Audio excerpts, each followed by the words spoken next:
राणा प्रताप का ताप तचा, अरि दल में हाहाकार मचा। भेड़ों की तरह भगे कहते, अल्लाह हमारी जान बचा।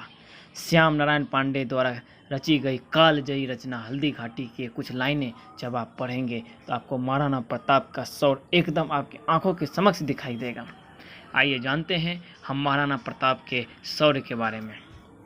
महाराणा प्रताप फीका पड़ता था सूरज का तेज जिसके सामने, जब तू माथा ऊंचा करता था फिर तुझसे कोई बात राना, अकबर भी तुझसे डरता था।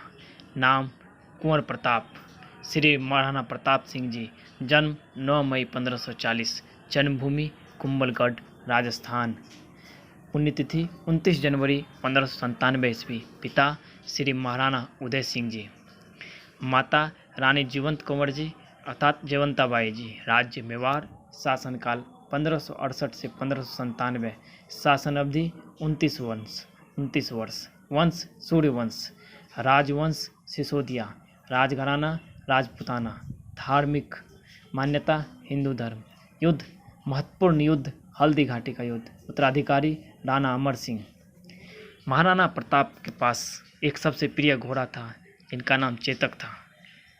आप जानते हैं चेतक ही एकमात्र ऐसा घोड़ा है जिस पर कम से कम दर्जनों कवियों के द्वारा कविताओं की रचना की गई है।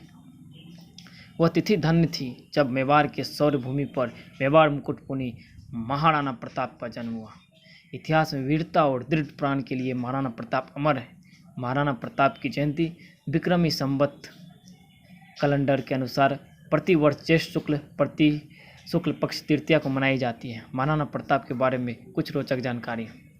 यूँ तो आप एक बात जानते हैं कि जो महाराणा प्रताप ने कैसे हल्दी घाटी के युद्ध में बहलोल खान को उसके घोड़े के साथ एक तलवार की काट से काट डाला था, लेकिन वो अकेला नहीं था। ऐसे कारनामा महाराणा प्रताप कई बार कर चुके थे, लेकिन ऊंचे ओहदे पर रहने के कारण बहलोल लोधी का वह प्रसंग ज़्यादा फेमस हो गया था। महाराणा प्रताप को की ख्याति देश ही नहीं विदेशों में भी है। जब इब्राहिम लिंकन अमेरिका के राष्ट्रपति भारत दौरे पर थे तब उन्होंने अपनी माँ से पूछा था, जो आपके लिए हिंदुस्तान से क्या लेकर आऊँ।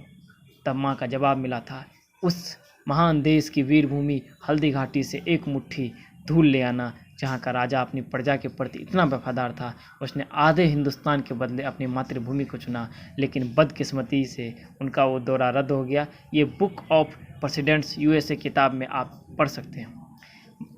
आप जानते हैं महाराणा प्रताप के भाले का वजन 80 किलो था और उनके कवच जो कि वो अपने शरीर पर धारण करते थे वो भी 80 किलो का था। आप जो ये तस्वीर देख रहे हैं ये वही सीन है जब महाराणा प्रताप ने तलवार की एक काट से बहलोल लोधी को उसके घोड़े समेत काट डाला था।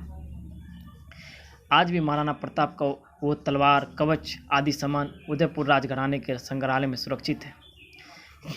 अकबर ने एक बार कहा था, अगर महाराणा प्रताप मेरे सामने झुकते हैं आधा हिंदुस्तान के वारिस होंगे, पर बादशाहत अकबर की ही रहेगी। लेकिन महाराणा प्रताप सिंह ने किसी की भी अधीनता स्वीकार करने से मना कर दिया। हल्दी घाटी के लड़ाई में मेवाड़ से 15 से 20 हज़ार सैनिक थे और अकबर की ओर से 85,000 सैनिक युद्ध लड़ रहे थे।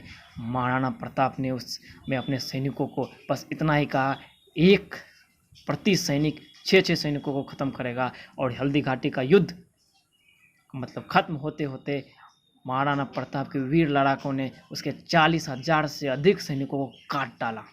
महाराणा प्रताप के घोड़े का चेतक का मंदिर भी बना हुआ है जो आज भी हल्दी घाटी में सुरक्षित है। 8वां फैक्ट, महाराणा प्रताप ने जब महलों का त्याग किया तब उनके साथ लोहार जाति के हजारों लोगों ने भी घर छोड़ दिया और दिन रात राणा की फौज के लिए तलवारें बनाई। इसी समाज को आज मध्य प्रदेश और राजस्थान में गाढ़िया लोहार भी कहा जाता है। मैं नमन करता हूँ ऐसे लोगों को।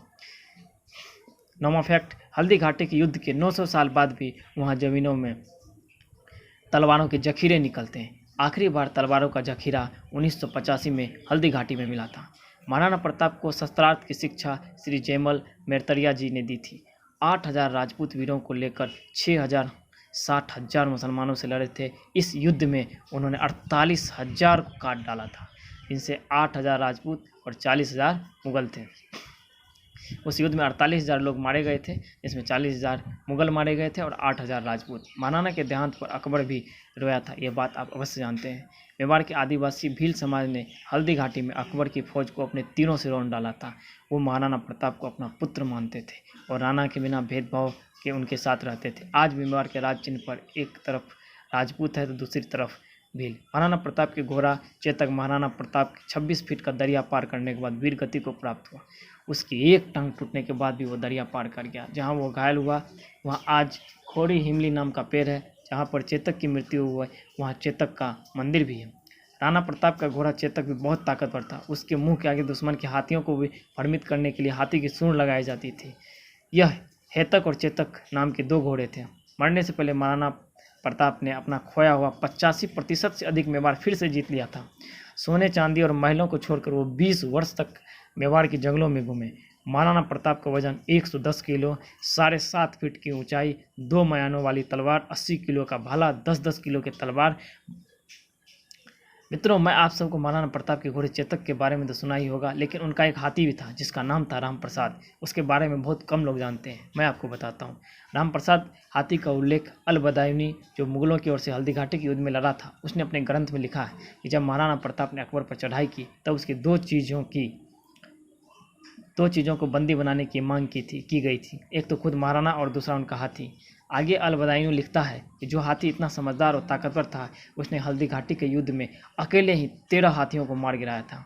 वो आगे लिखता है कि उस हाथी को पकड़ने के लिए 7 बड़े बड़े हाथी का एक चक्रव्यूह बनाया गया, उन पर 14 महावतों को बैठाया गया, तब कहीं जाकर उसे बंदी बनाया गया था। अब सुनिए एक भारतीय जानवरों की स्वामी भक्ति। उस हाथी के अकबर के समक्ष पेश किया गया जब अकबर ने उसका नाम पीर प्रसाद रख दिया। राम प्रसाद को मुगलों ने गन्ने और पानी दिए। उस स्वामी भक्ति ने 18 दिन तक मुगलों का ना दाना खाया और ना पानी पिया और शहीद हो गया। तब अकबर ने कहा था, जिसके हाथी को मैं आमने सामने नहीं झुका पाया, उस महाराणा प्रताप को मैं क्या